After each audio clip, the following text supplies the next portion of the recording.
સુરેન્દ્રનગરના ધંગધ્રાના કોટ ગામે વીજ લાઇન મુદ્દે ખેડૂતોમાં ભારે રોષ જોવા મળ્યો। પહેલા પૂરું વળતર આપો, પછી જ થાંભલા નાખો। પોલીસ દમનગીરી સામે ખેડૂતો આક્રમક મૂડમાં છે। શનિવારે કલેક્ટર કચેરીનો ઘેરાવ કરશે।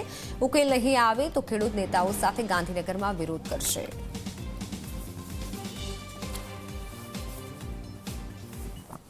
આવતીકાલે સવારે 10 વાગે સુરેન્દ્રનગર મેળાના મેદાનમાં ખેડૂતો, ખેતી સાથે સંકળાયેલા મજૂરો અને પશુપાલન કરતાએ સાથે મળીને એક મહાભવ્ય રેલીનું આયોજન કર્યું છે।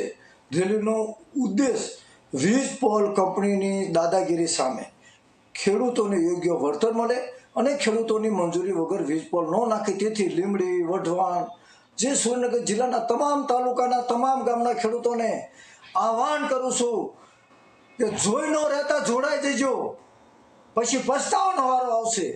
તો આવતીકાલે 10 વાગે મેળાના મેદાનમાં આ લડત મારી તમારી ને આપણા સૌની છે।